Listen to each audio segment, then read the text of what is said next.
Hey everybody, and welcome back to the Farmhouse Witch YouTube channel. If you don't know me, my name is Bonnie, and in today's video we're going to be spilling the occult tea and talking about my hot takes when it comes to witchcraft in social media. We're going to be talking about social media's impact on education in the witchcraft space, witchfluencers, grifters, all of those good things. This is a tag that was created by ella.harrison, the redheaded witch, and the polish.folk.witch, and they're all on different social media platforms.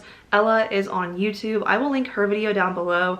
You can click that and go see the prompts for yourself, and I encourage you to join in this conversation. If you see me glancing down, it's because I'm reading from my phone, but essentially we're gonna have a bunch of different topics, and I'm just breaking this up into topics because when I read through the prompts, I felt like a lot of them would result in the same type of answer from myself, so I'm just organizing it this way. We're gonna start out with an introduction of who I am and what my channel is. We're gonna talk about the impact of social media in the witchcraft space.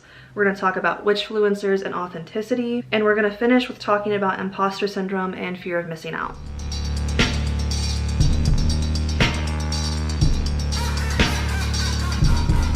Let's start out with an introduction. So as I said before, my name is Bonnie and I run the Farmhouse Witch YouTube channel. I've been practicing witchcraft for over a decade now, and it's kind of hard to put myself into a box and describe who I am as a witch, because I think with witchcraft we're constantly learning about ourselves and titles aren't that necessarily important to me. But if I had to classify myself, I would just say that I'm a folk witch. The type of magic that I practice is American Irish folk magic, and I take stuff and mix and match. If you would have asked me a couple of years ago, I would have said I'm an eclectic witch, but nobody seems to use that term anymore. And what my channel is here on YouTube is just me sharing parts of my craft with you, sharing ideas, starting conversations. I have some educational videos. Long story short, I just kind of post content that I would like as a consumer and things that I'm proud of and things that I want to do, and I share it with you guys. And I've been on the YouTube space probably since 2018 or 19. I'm not exactly sure because I've had two times in my life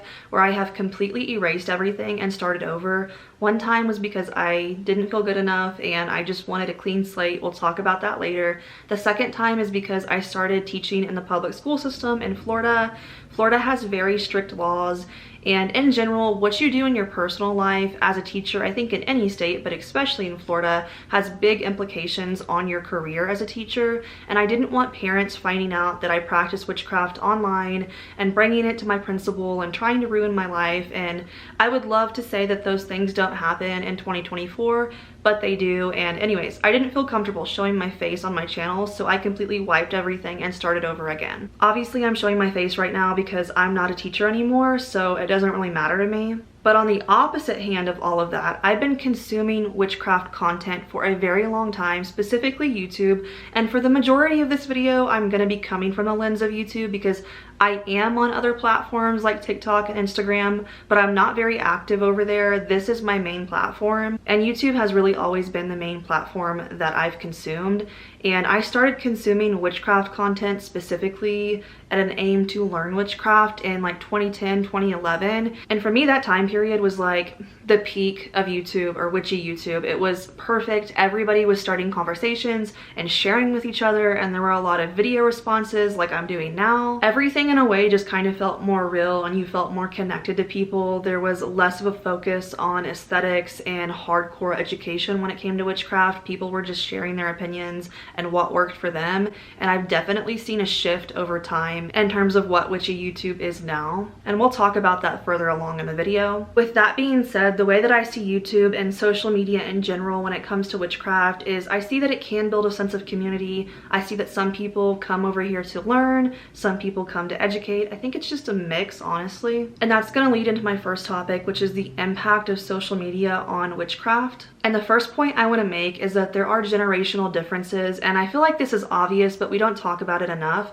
This is something I've seen just as a person who is older. So I'm a millennial, and I know this doesn't make me like old, but sometimes it feels like that. To give you a little bit of backstory for a second, when I say I'm a millennial, like I remember dial-up internet, and social media was not something that I was born with. it's not something that was out there until I was probably in like middle school. I mentioned in my introduction that I first came to Witchy YouTube to learn how to do witchcraft, and that's because I came from a very strict Christian household. I'll do another video about that someday, but I literally went to church with the people who founded Hobby Lobby. So you can probably imagine the type of environment that I grew up in. But to contrast to that, as someone who is older now and someone who has been in the public education system, so I've taught high school and middle school English, there is a big difference between the generations who have grown up with social media. And what I mean by that is there's differences between how we even approach social media, because some generations were born with it just being a thing, but my generation wasn't. So I think that we had a lot more of emphasis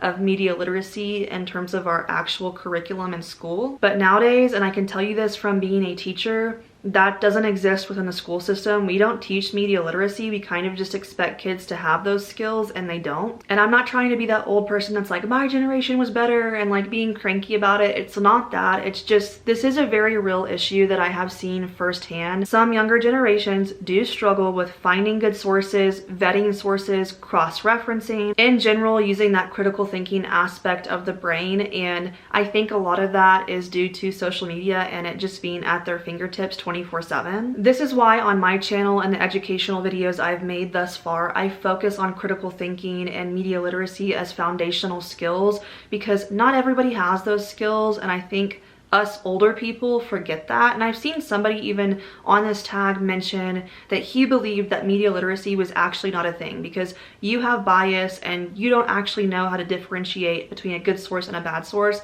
And I think that that is not something I agree with personally. Media literacy is definitely real. It's a skill, and as with any skill, it's something that has to be practiced and developed. And I know that was kind of a tangent, but the reason that I mentioned all of those things, the generational differences, media literacy, is just to point out that that's not something that everybody has. And I think that can be dangerous when approaching social media, specifically in an aim to learn about witchcraft. There's a lot of witches out there on social media, and that means there is a ton of different opinions.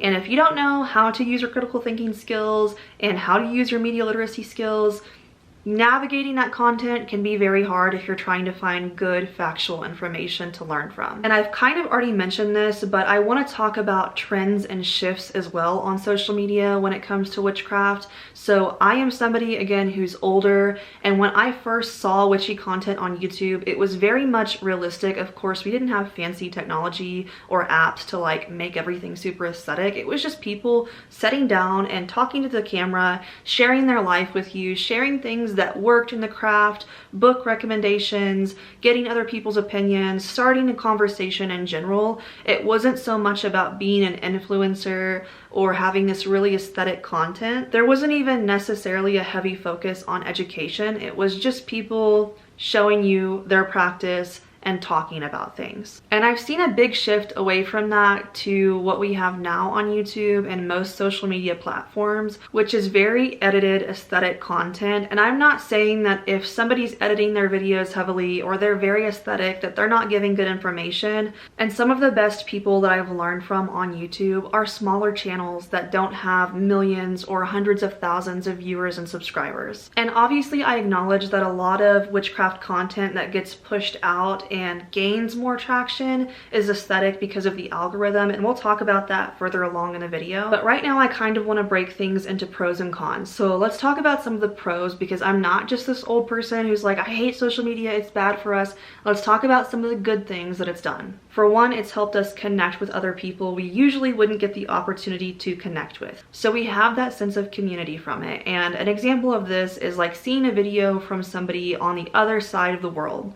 Now, in a normal circumstance where you had no access to social media, you probably would have never seen that person or heard what they had to say. And obviously, I think diversity is a great thing. I think that you should be willing to listen to people from a variety of different backgrounds. Another aspect of social media that I see as a pro is the fact that it's so widely accessible to everybody. Pretty much everybody has the ability to connect with others, to learn things online. It makes it easier to cross-reference, to find out information, or even share information that you've learned. And before we get to the cons, there is kind of a middle ground, in my opinion, that's neither good, neither bad. I mean, it can really be both. And that's the fact that there are so many people out here on social media. There are so many different opinions, and Not all of them are good, some of them are bad, but it's like that saying, there's a lid for every pot. Some people aren't gonna be your cup of tea. Not everybody's gonna like you, and that's fine. People find what suits them, and I think that's a big part of social media. As for the cons though, the biggest one, like right off the bat, is misinformation. The first example I think of when I think about misinformation, and I mean there are so many, so there's probably a lot of examples I could give you, but just for example, the Salem witch trials. So you have people spewing lies out here saying that these women were actually witches and they were burned to death in Salem and blah blah blah blah. That's not factual, and it takes like 2 seconds to find that out. The Salem witch trials had a bunch of different factors. One of those was socioeconomic status, misogyny, religious extremism, and a bunch of other things that we could sit here and talk about all day. And also they were not burned, they were hung. But that's something that you could find out in like 2 seconds. What I've seen is people just like being like, yep, that's true, not fact checking, not cross-referencing, just going along with it. If you see somebody mentioning anything that has to do with history, you should be looking into that yourself. Another con of social media is people taking their unverified personal gnosis and spreading it like wildfire as if it's verified gnosis. And I get that all verified gnosis at one point was somebody's UPG, but it's not presented like that today. Like, some people are really out there just spewing their opinions like they're facts. The most recent example I've seen of this was on TikTok. And yes, I rolled my eyes because me and witch talk don't get along most of the time. But I saw somebody on TikTok saying that you're not doing protection magic right if you don't hang up witches' bells on your doors. And that's just an opinion. That's not factual. There's no evidence for that. That's literally just a person blasting their opinion like it's the truth. Another aspect of UPG that's negative is people using it to gatekeep. And there are certain times where gatekeeping is necessary, right? If something is a closed practice and the people within that closed practice are speaking up and saying, hey, we don't want outsiders to practice this, you know, I get that that's valid, but I'm talking about gatekeeping like the most stupid things. I think it's really easy to look at people who gatekeep and be like, oh, that person just wants power, because it does give people a sense of power to tell people what they can and can't do. But I also think there's another aspect that's not really talked about. Earlier this week, I was watching a video from the Chaotic Ant Witch here on YouTube, and a comment just struck me. And I don't remember the commenter's name, but I'll try to screenshot it and put it in here somewhere so you can see her original comment. But essentially what this person was talking about was the effect that Christianity has on witchcraft. I think a lot of us, probably over 60 or 70% of the witches I know, come from Christian backgrounds. But religions like Christianity tend to have a lot of structure and a lot of order, right? They tell you what is right and what is not right, and of course, you're made to evangelize and go out and tell people what they're doing wrong and how they can be better. And I think some of this does carry over into the craft. And I have seen people try to cling on to that structure and that order that was present in their previous religion. They try to bring it over here by gatekeeping and telling people what they can and can't do. And obviously it's not the right thing to do, but I do think it's important to talk about. Most recently, I've seen people gatekeeping what type of books you can and can't read, which just seems really odd to me. Even though closed practices do exist, even people within those closed practices will usually say, yes, you can read a book about it as long as you're just not claiming to practice or be something that you're not. In general, knowledge is power, and I think that you should read a variety of different things and expose yourself to a lot of different cultures and different ways of viewing things, because I think it can help you grow as a person. So to hear people say that and try to gatekeep reading is like insane to me and a giant red flag. Also, I think that algorithms are a big negative when it comes to social media because they promote what is popular, not what is necessarily good. When you think about social media, whatever platform it is, YouTube, TikTok, they all have algorithms, and the algorithms learn what is popular and what is not popular, and they learn what makes that platform the most money, and that's the content they're gonna spill out to you guys. Sometimes they promote things that are not true, not good, and in general just inflammatory. These platforms know that when they're posting inflammatory information, people are gonna get angry because they're emotional, they're gonna engage with it, and that gets the platform more money. Now, I wanna end this section on the impact of social media in the witchcraft space with this, and that is consuming content in any form, whether it be actual books, videos, what have you, is not a substitution for practicing witchcraft. And I know this might be a hard pill to swallow for some of you, and it's my opinion, and you might have a different one, but the way that I see it is if you're somebody who's reading cookbooks 24/7, but you never actually practice cooking, would you consider yourself a cook? Probably not. I think the same thing about witchcraft. If you are just constantly reading books and you never actually go out of your comfort zone and practice it, do you really consider yourself a witch? This is something that also goes back to my video on how to learn witchcraft, where I talked about the learning pyramid and how there's different modes of learning and how you retain information differently. And the best ways to actually retain information and learn your best is to approach a variety of sources and also practice while you're learning. All right, let's get into witchfluencers and authenticity.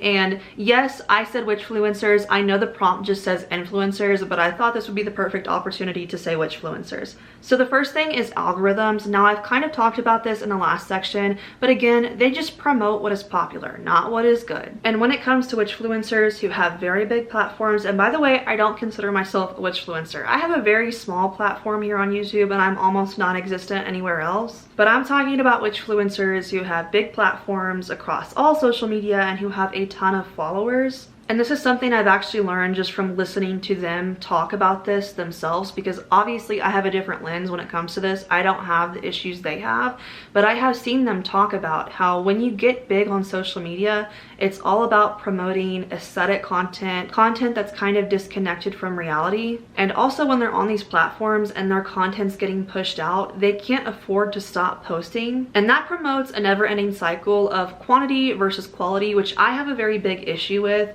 I think that's important to consider though, because when I approach somebody's content, I want to see a real part of them.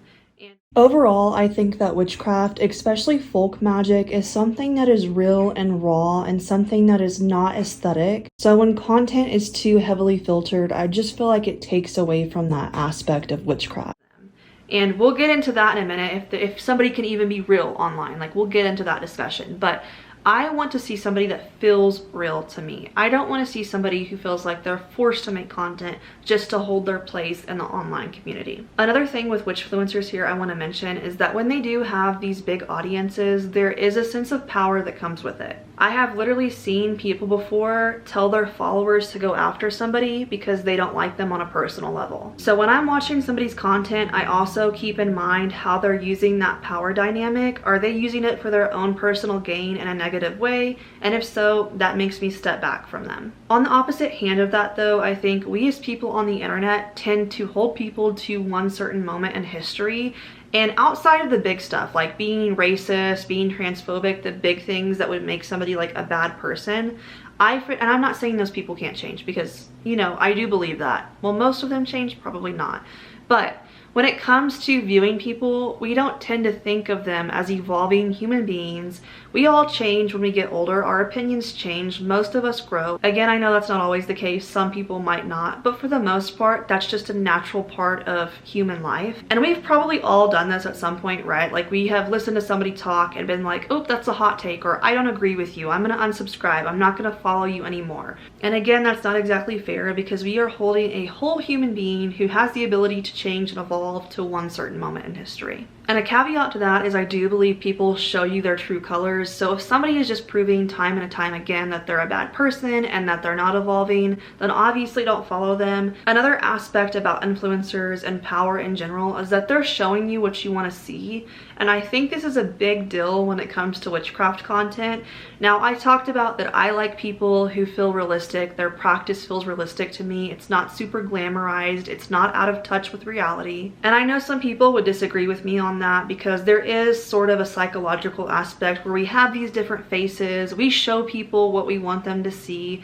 We act a certain way around different groups of people. For example, you have a different face or a way you act in front of your friends and family than you do on social media. And I think that's especially true when it comes to making content. And in general, I think being online as a consumer gives you anonymity, and some people use that to just be horrible and say things that you usually wouldn't in real life. Like, some people say some mean things online, and I can guarantee you those people would never say that in person. I think it's very easy to hide behind social media, and that can create just different issues in general. And I know when people are online and making content, they have the ability to shape how other people see them. And this ties into what is okay and what is not okay to post on social media, and the idea of, is there such thing as social media etiquette, or is it just a matter of personal preference? And I think it's a mixture of people just showing you what they want to show you.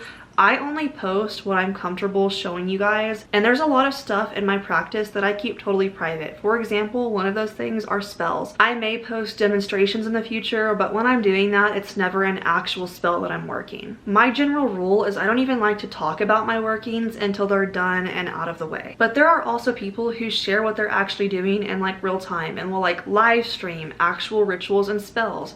That's too personal for me, and I'm not comfortable doing that, and some people are. And for me, there's also an aspect of safety, so a lot of the reason that I don't show you my actual workings is to keep them spiritually safe, because I don't know who's watching these videos, and this is why I embed my videos with protection in general. And also, I don't share like my exact location when I go to places until like I've left, and a lot of that is just safety in general. There are crazy people out there, there are parasocial relationships that happen, and you know, people believe that they're really friends with influencers, and I'm not saying that I'm not friends with people here on YouTube. There's people here on my channel that have been with me since the very beginning, and I consider them friends and acquaintances. And I also have friends who have YouTube channels and make videos themselves, so I'm not saying that you can't make friends, but parasocial relationships are scary and they're real. And that's why safety and being safe online is so important, and I think that ties into a lot of what people post and don't post. And again, with the algorithm, there's some things that you're gonna post that are not gonna gain traction because the algorithm does not want to promote certain things, and each platform has community guidelines that they follow, so they're not going to push out certain content that violates that. An example of this in witchcraft would be like the use of bodily fluids like blood or urine, or even like the use of fire. Most algorithms are not going to promote that unless that person already has a huge following. And I think that's another aspect to consider when we talk about the authenticity of people online. It's like, sometimes if you're really authentic, you can get punished by the algorithm, so I get that. I also want to talk about witchfluencers and authenticity when it comes to who is an expert, because in this space you will see people uphold themselves as an expert. To me, someone who is an expert most of the time will not say, I'm an expert. They're just somebody who has a wide variety of knowledge on a certain topic. But sometimes I feel like people have the mindset of this person has a huge audience and a lot of followers, so they must be an expert. And that's not necessarily the case. Again, that goes back to the algorithm promoting what is popular and not necessarily what is good information. And this is not a unique issue for social media. Like, I'm looking at my books right now, and a lot of my books, witchcraft books, have PhD and like a lot of degrees mentioned. But does that necessarily make somebody an expert? Not really. And I'm guilty of this before. Like, in my educational videos, I mentioned that I have training in education. I've been a teacher. My master's degree is in education. My bachelor's degree is in education. So on one hand, I do think that that makes me qualified to talk about learning approaches, but I wouldn't use that to talk about something I'm not qualified to talk about. An example of this would be if you're reading a witchcraft book and it's by somebody who has a PhD, it's easy to see that title and be like, oh, they must know what they're talking about. But if that PhD is in like mathematics and they're writing a book about witchcraft, does that necessarily cross over? Probably not. So when you're looking at somebody and you're trying to see if they're authentic and they could be an expert on whatever topic you're trying to learn about, it's just important to think about the different aspects and use your discernment. Something I also want to mention with witchfluencers is ageism, and I have seen this conversation pop up. An example would be Thorn Mooney's video on this topic, and she mentions that she feels like younger, newer voices are being promoted more than older voices. And I definitely have seen that for myself, and I think a lot of it does have to do with algorithms. I think in general though, age is something that's interesting to talk about when it comes to information online on witchcraft, and you'll hear the older the wiser. That's not necessarily the truth all the time, and personal preference also plays into a lot of this. Like, I was raised in a culture, like a strict Christian culture, where I was told to respect my elders and that they knew best. So there is a little bit of that, like in terms of how I approach content online. I do like to listen to older people who have been in the craft a lot longer than me, and I'm fully acknowledging that bias right now in front of you, and I feel like everybody does have a bias in terms of who they like to learn from. In general, I think that discussions and discourse in general are very valuable to our witchcraft space. Age is but a number when it comes to your actual knowledge, and I don't think any certain age makes you more or less valid. Now let's go ahead and dive into grifters, and I saw Thorn Mooney talk about this in her video, and she mentioned that, like, if we look at the dictionary version of a grifter, that's somebody who is a con artist, who is out to scam, and we certainly do have those people in our communities. And we've all seen this. Somebody will pretend to be a tarot reader and they'll say, like, I have a message from your ancestors, and to get this message you have to pay me $50. Or they'll pretend to be one of your favorite witchfluencers and they'll say, hi, do you want a reading from me? It's $100, just PayPal me. And of course, these are scammers. Anytime anybody is approaching you online and asking for money, that should be a red flag, and I feel like most of that is common sense. But nowadays we have seen a shift when it comes to the connotation associated with the word grifter. And what I mean by that is a lot of times we call people grifters and we simply just don't like those people or don't agree with them. And I know that can be a hard take and that can be a hard pill to swallow, but I have seen this happen where somebody is like, I don't agree with the way that this person does this thing in the craft, so they're just a grifter, they're just a fake. And when this does happen, it's interesting to think about, because if you're doing that, if you're saying this person is just a grifter, they're just fake, whatever, you're asserting yourself as some sort of authority. And you're using that to try to invalidate somebody in some sort of way. And it's like, really, what gives you the right? Now, is it factual? Are you very knowledgeable on some certain topic and somebody truly is misspreading information?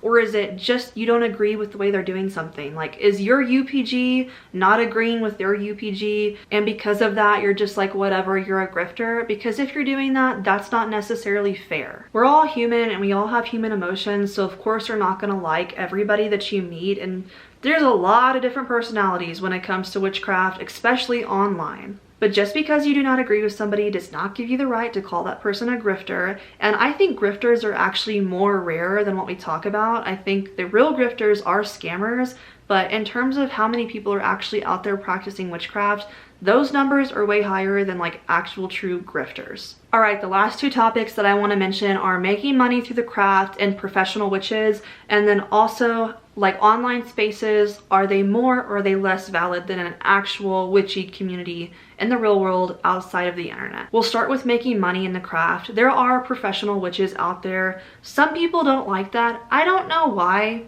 Like, and I also don't know what gives people this notion of this person is just doing witchcraft because they think that they're gonna get rich and they're a grifter. And again, it goes back into grifting. Most people do not get rich from witchcraft. Yes, I'm talking about authors. I'm talking about your favorite content creators. They do not get rich solely from doing what they're doing. That can be a hard pill to swallow, because trust me, I've been there. I've been in the opposite point of view where I see somebody who is not necessarily what I would consider very knowledgeable. They've been in this space not that long, they blow up on a certain platform, and then suddenly they have a book deal. I've also seen this in terms of people doing sponsorships, and I know sometimes sponsorships can feel like people are selling themselves out, but what I've come to realize is that most people, you know, authors, people online making videos, are not doing it to get rich. In fact, it's very hard to get rich doing those things. And the way that I see this topic is there are witches and there's professional witches, and some people do tarot readings and actually practice spells for people, for clients, and that's their way to make money. And if that's what they're doing, I don't have a problem with it. Now, I'm not saying there's not shady people out there. Again, people who have been in the craft for all of 5 minutes and are now publishing and selling a book, or people who have learned tarot 2 months ago and now they're charging $500 for a reading. But I think in general it is kind of a false narrative of people are just approaching witchcraft to make money, because I'm not saying it doesn't happen, but that's very rare. Now, to wrap this section up, let's talk about what's more valid: online spaces, actual covens, and witchy spaces outside of the online community. And I think it's just a matter of preference. Why can't they both be valid? Now, there are different types of issues when it comes to being online, and we've talked about this. There's different types of things that you need to think about when approaching content and finding good content versus content that could be misinformation and whatever. But sometimes the only way people can connect with other witches is through online spaces, and I have had that happen before. I shared with you when I was a closeted witch. I was living in a very strict Christian household, and that was my only way to connect with other witches. So I think when people try to invalidate the online community, you're trying to invalidate those people, and that's not fair. And when it comes to in-person witchy spaces, some of those can also be good, some of those can also be bad. So I think it's just a matter of personal preference. Some people don't want to participate in an actual witchy community. Personally, I have never been formally involved in a witchcraft group outside of the internet or in a coven or anything like that. I've attended pagan and witchy events, but it's very hard for me personally to engage in those types of spaces because I have moved so many times as a military spouse,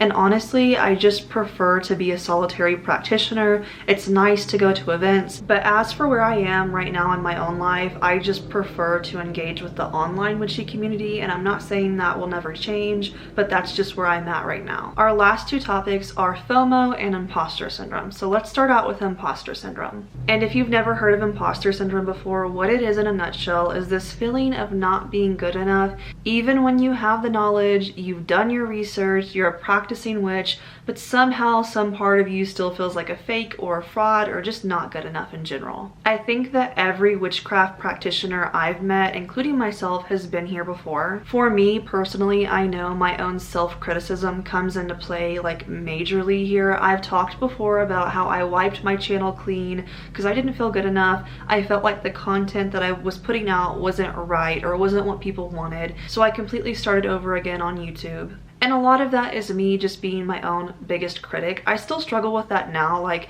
nothing I ever do is perfect, but I am a perfectionist. But I also know that witchcraft is not about perfection, so learning to cope with all of that has been a process for me. And even though this is something that I've worked on, I can tell you almost every time I upload a video or edit a video, I'm like, I wish I would have said this differently, or I wish I would have done this instead. And I think that will just always be there for me. I also know when I was coming into the witchcraft space as a beginner, there was a lot of things that were kind of thrown around, and maybe this wasn't said explicitly, but it was hinted at that if you don't do certain things, you're not a real witch. And that again just comes from people spreading their own personal gnosis like it is the God-given truth when it's not. And as you explore the witchcraft space in general, you might still see that this mindset does exist within certain paths, that if you're not in a coven or you're not initiated, then you're not a real witch. You're just somebody who reads books and tries to practice. But I don't fall into those mindsets. Like, I know what makes me a witch. I stand confident in my power and my skill set, and at the end of the day, it is what it is. I think getting older is something that's helped me a lot. If you hear this plane in the background, I'm so sorry. Again, I live right next to a military base, and these fighter airplanes are constantly going around the mountains, so it's extremely loud. But as I've gotten older, I have just learned to be more confident and not care what people think. And I know that's not something everybody wants to hear, and like, it feels like that's not good advice from my standpoint, because it's like, well, the older you get, you know, the less you care, but it is the truth. And I know if I were to go back and tell my teenage self that, like, just don't care what people think, I would have been like, yeah, right, because back then I cared so much what people thought of me. But now that I'm older and I'm in my late 20s, I've just realized, like, people don't have power over me unless I give them that power. I think the true way to fight imposter syndrome is just to stand in your power, be confident in yourself and your own knowledge and your skill set, and just don't care what other people think. And I know that last part is very hard to do, especially if you're younger, because I think just not caring is something that comes with age, but that's my best advice. And I think FOMO can be summed up in much of the same ways I talked about imposter syndrome. There's a general feeling of like, if I don't do this thing or read this book or get this tool, then I'm gonna miss out and I'm not gonna be a real witch. I think fear of missing out is really what drives consumerism within our space. At the end of the day, you don't need certain things to be a real witch, but social media does make us feel like we're missing out, and it does that on purpose. It's easy to look around in your social media feed and just feel like you're missing out or you need a certain thing. And again, that's just the whole algorithm game of social media. Platforms are always trying to promote things that are going to make them money. And I think if you take a moment to look at social media as that and FOMO as that, and you reflect on it, it makes it a lot easier to not buy into the consumerism. Anyways, I've been rambling forever now, and I'm just gonna stop the video here and upload it. So if you're watching this, I hope that you have a good day. If nobody's told you, I love you, and I will see you guys in the next video.